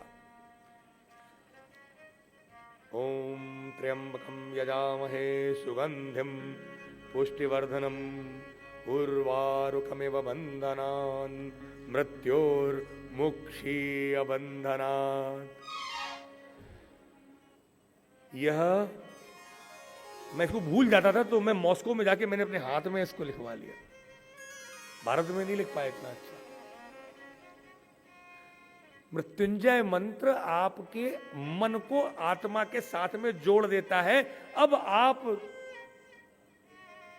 ठाकुर जी, राधा रमन लाल, श्री राधा कृष्ण युगल, श्री राधा कृष्णाभ्याम नमः, इनके चरणों में ध्यान के योग्य बनते हैं। नहीं तो ऐसे फड़फड़ाते फड़फड़ाते बोलते रहो, सुनते रहो, काम नहीं होता। तो यदि ये मुझे चरक ने नहीं दिया होता ना महाराज, तो आज शायद मैं ध्यान नहीं कर पाता, कुछ और कर पाता।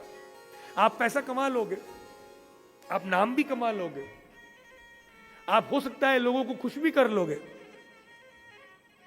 लेकिन यदि आपने ये अंदर का सुकून प्राप्त कर लिया, ये नहीं कर पाओगे, ये बाजार में नहीं मिलेगा। अरे तुम ठाकुर जी की भक्ति कैसे करोगे? पहले सुकून तो लाओ, शांति तो लाओ यहां पे महाराज। और शांति कैसे आएगी? कुछ शांति यहां है ना कुछ शांति तो नहीं बैठी ना यहां पे। अब शांति आएगी कैसे? अब वो आएगी मन और आत्मा के एक होने से। थोड़ी देर के लिए जितनी भी आपकी डेटा पड़ी हुई है ना, वो धीमे धीमे अपने आप डिलीट हो जाएगी। जय जय श्री राधे। आज यहीं पर मैं इस जीवन सूत्र व्याख्या को विराम दूंगा। मैं दासानुदास हूं। ये कथा का कारण मैं आपको बता दूं, हमारे अग्रज श्री राम कुमार मेहरोत्रा जी, रम्य भैया और नीरज रस्तोगी जी, नीरज भैया ने एकदम मुझसे कहा, भैया आप क्यों नहीं साथ में एक छोटा सा प्रसंग रखें। तो मैंने कहा कि मैं तो नहीं चाहता हूं, मैं व्यस्त हूं बहुत, नवकानन और उत्तर और दक्षिण में 7-7 दिन का चक्कर चल रहा है। तो नीरज भैया ने कहा नहीं नहीं, आपको ये कथा कहनी पड़ेगी। और इन्होंने जबरदस्ती ये हमारे पूज्य पिताजी महाराज से कहा कि ये कथा कहलवा दो। अब मैं बड़ा डर रहा था, मैंने कहा ये कार्य, मैं तो आयुर्वेद पर मैंने अपना जीवन इसलिए न्योछावर करा है, मैं सत्य बता रहा हूं, ये जो मैंने बातें बोल रहा हूं ना, ये उस ग्रंथ में मिली है मुझे, मैंने पढ़ता हूं। मैं जब अध्ययन करते हैं तो ये चक्षु खुलते हैं, अंदर की आंखें खुलती। ज्ञान याद रखना, भक्ति के बिना ज्ञान कुछ नहीं है। ज्ञान ज्योति है तो भक्ति मणि है, गोस्वामी तुलसीदास जी महाराज कहते हैं। जो हवा के झोंके में ज्ञान चला जाएगा, लेकिन भक्ति के साथ में जब आप ज्ञान को पढ़ोगे ना तो ये आपका हो जाएगा। इसलिए जब आप कभी भी कोई भी ज्ञान पढ़े तो बड़ी श्रद्धा भक्ति से पढ़े। तो जब मैं ये जो आयुर्वेद का और जो योग का, जो अध्यात्म भागवत का, जब मैं ज्ञान का अध्ययन करता हूं तब मैं इसमें भक्ति से पढ़ता हूं, तो इसके प्रति बड़ा सजग और बड़ा सत्य और सत्यनिष्ठ हूं। और इस आधार पर मैं आपसे ये निवेदन कर रहा हूं, आपसे मैंने जो जो बातें कही हैं वो शास्त्र आधारित है। परसों में ये बात कह रहा था तब हमारे आदरणीय चाचा जी ने बड़ा उस पर आपके चेहरे के वो आपने मेरा भाव पकड़ लिया, उस समय पे हंस लिए थे आप। हम पर कोई आक्षेप नहीं करना है, अब कर लो, हम तो कर ही रहे। मैं हूं कौन कहने वाला, ये तो ये शास्त्र है। और आप सबके सामने मैं कथा कहां कहूं, आप तो मेरे परिवार हैं, मैं तो आपका बहुत अदना सा व्यक्ति हूं। लेकिन शास्त्र तो प्रमाण है और सशक्त है, ये मैं नहीं, ये शास्त्र जिसको आप माने। इससे आपके जीवन में क्या पता क्या चीज कितना बड़ा परिवर्तन कर दे। कल इसी शास्त्र की ये जो मोक्ष है, इस पर हम लोग गहन अध्ययन करके इसका समापन करेंगे। जय महाकाल, जय जय श्री राम, पिताई गौर हरि गौर।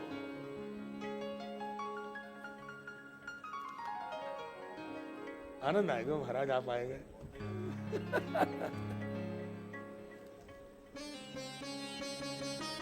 आइए, भगवान की पावन आरती होने जा रही है। सभी अपने अपने स्थान पर खड़े हो।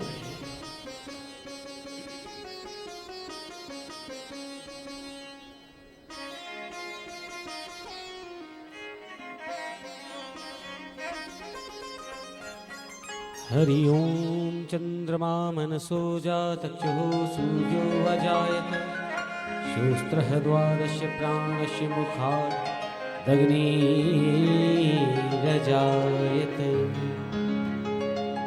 शिव पुराण शिव जी की आरती कीजिए, शिव चरणों में ध्यान अपना लीजिए।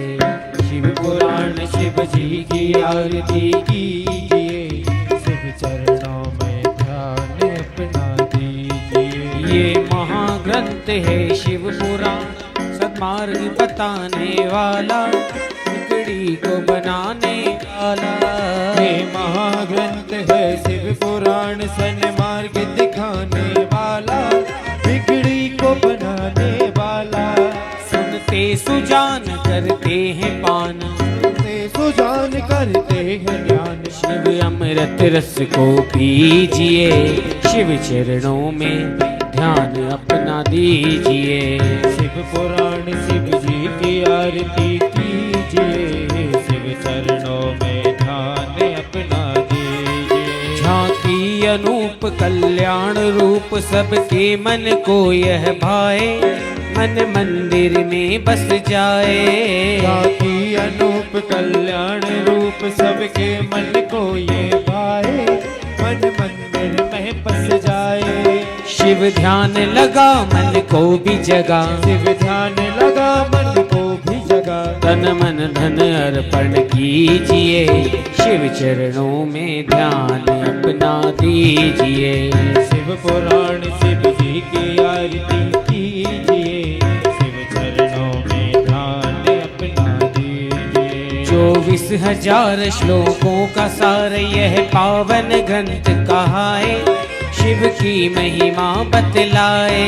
24,000 श्लोकों का सार ये पावन ग्रंथ कहाए, शिव की महिमा बतलाए।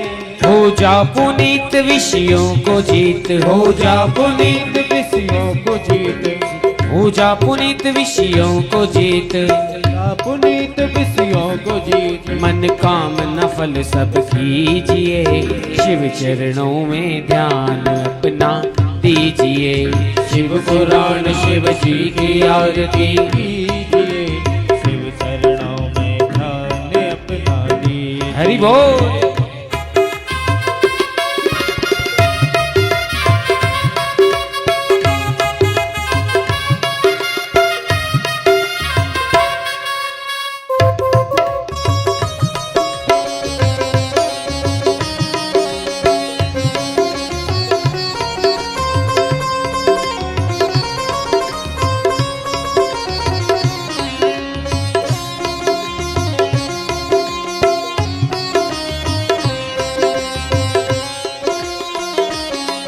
ये विश्वनाथ करते सनात सब दुख मिटाने वाले, भव पार लगाने वाले। ये विश्वनाथ करते संगात सब दुख मिटाने वाले, भव पार लगाने वाले। हो जपो नमः शिवाय, जपो नमः शिवाय, जपो नमः शिवाय, जपो नमः शिवाय। ओम नमः शिवाय, ओम नमः शिवाय, ओम नमः शिवाय, ओम नमः शिवाय। जीवन सफल सब कीजिए, शिव चरणों में ध्यान अपना दीजिए। शिव पुराण शिव जी की आरती कीजिए, शिव चरणों में ध्यान अपना दीजिए। कर्पूर गौरम करुणावतारम, संसार सारम भुजगेंद्रहारम, सदा वसंतम हृदयारविंदे भवं भवानी सहितं नमामि। त्वमेव माता च पिता त्वमेव बन्धु च सखा त्वमेव विद्या चरणं त्वमेव सर्वं मम देव। मम देव देव। बोलिए शंकर भगवान की जय हो। वृंदावन बिहारी लाल।